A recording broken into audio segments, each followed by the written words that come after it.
Audio on demand from Vision Christian Media. Jesus said, "If you hold to my teachings, you are really my disciples. Then you will know the truth, and the truth will set you free." The term "he ain't heavy, he's my brother" has been used by various relief organisations and charities in the past.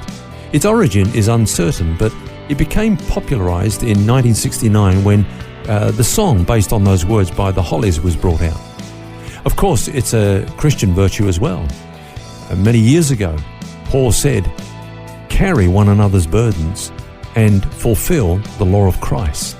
Now, that raises a question. Are there any limits to that? Is there a point where that kind of principle can be abused?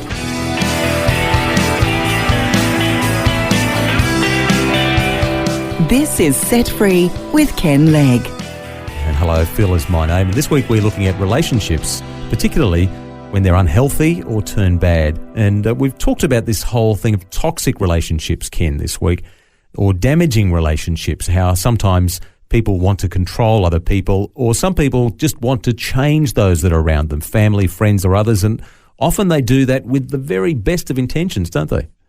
Yeah, that's true, Phil, and I think it's important to remember that people who do this often are ignorant of what they're doing. They don't realise actually what they're doing, and these kind of situations often occur within what we call the primary relationships of life, where people genuinely do care about one another and love one another and have their best interests at heart, but they just cross a line whereby they intrude into that other person's world and take something from them that is not really theirs, and then it becomes a kind of damaging situation. They become harmed, they become hurt, and often there's fallouts and that sort of thing.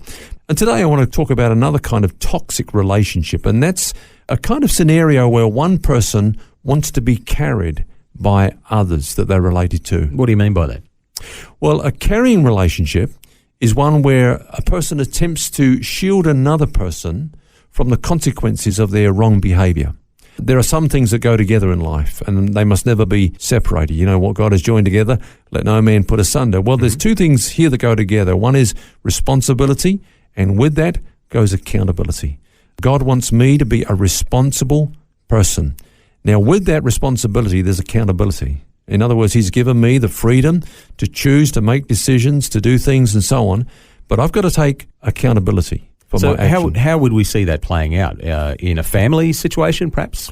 I think on every level of life. Let me give you an example. Let's say the son has reached that age where his father now can buy him a car. He's reached the age where he can drive, and his father wants to buy him his own car. Now, the son just can't wait to get out and show off to his friends, and so he just gets all his mates and they get in the car, and he goes beyond the speed limit and he gets a speeding fine. And he comes home and he tells his dad, he's all depressed, he's all gloomy, and his dad just sees this cloud over him, and he doesn't want the joy of having this new car to be in any way spoiled. So he wants the kind of cover for his son, and he says, "Don't worry about that fine, son, I'll take care of that."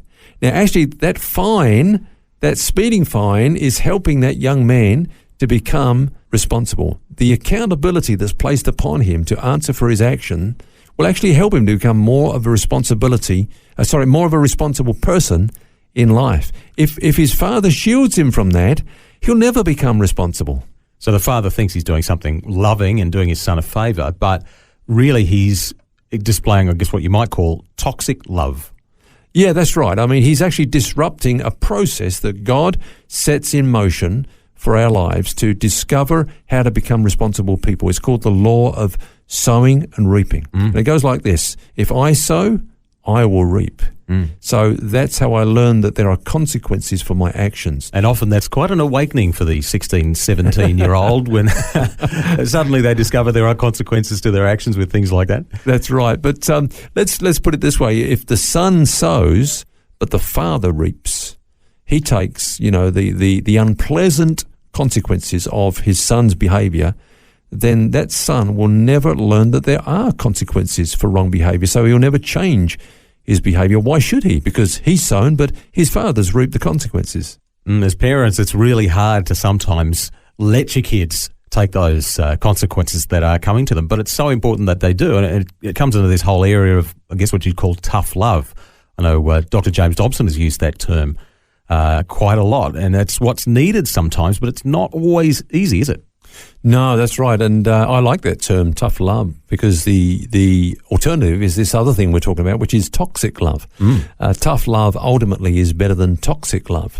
Toxic love is this kind of love where a person shields somebody else that they are in a relationship with from the consequences of their behaviour, and so they never change. They never have any incentive to change. Now, we see it at many different levels of life, not only within the family. I mean, if I can again bring it back into my position as a pastor, we see it in our role as a church. Sometimes people come looking for financial help, and I can tell you we learned the hard way that you don't just give out finance to anybody who wants it, because you'll have a queue outside the church that stretches from, say the Gold Coast to Brisbane, because that's not really ultimately helping people. We have a saying, it's better to give a hand up than a hand out. Now, we've used this principle in our ministry in Zambia, where, Zambia is a third world country, and the norm for most families in Zambia is that they get one meal a day. That's their level of survival. So they don't have 3 meals a day. Now, we've got an orphanage there, and we don't want to just be the sort of Westerner that comes in with as much money as you need. We've got it, we'll find it, we'll raise it, and we'll just keep feeding it into you. We have this philosophy of a hand up rather than a hand out. I guess it's that old principle of, you teach a man to fish versus giving him a fish. Yeah. You give him the fish, he'll be hungry for that meal. But if you teach him how to fish, he can go catch his own, and, Exactly right. And that's what we've done. We've actually encouraged them to do things like have their own chicken coop. So they now supply not only all the eggs for the orphanage, but they actually sell some of them into the community, get a little bit of income for themselves. They've got a vegetable garden. They've learned to work that and to become self-sufficient in that way.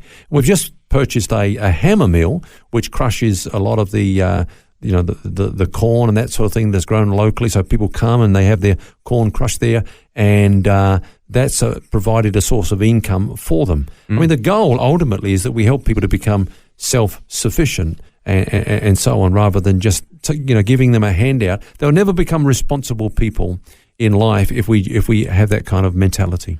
A little closer to home though, Ken. Yep. How do we exercise that tough love in relationships? Like, let's say there's a husband and wife relationship, or with your children, or with somebody who has been reliant on you for something, but you're starting to feel like they're actually, not breaking out of their own problem, and whilst ever you continue to offer that assistance, they're not going to. So you've got to draw the line somewhere.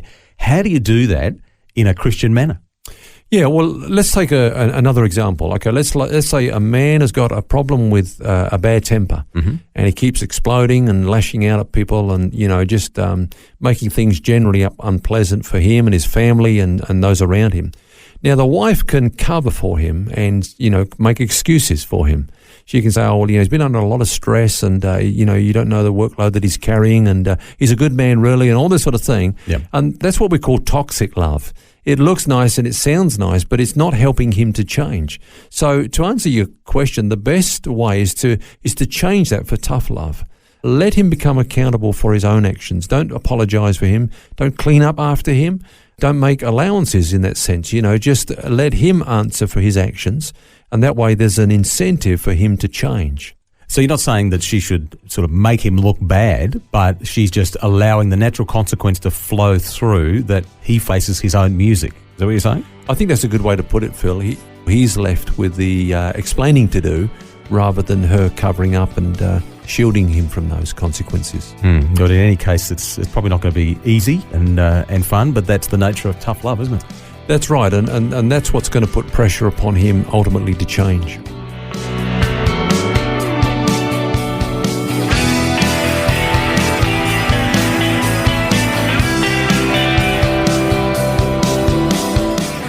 Our series this week is on dealing with toxic relationships, and we'll have more for you tomorrow.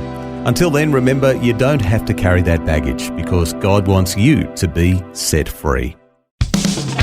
Find articles and more set-free podcasts in the free Vision Christian Media app or at vision.org.au. Thanks for taking time to listen to this audio on demand from Vision Christian Media. To find out more about us, go to vision.org.au.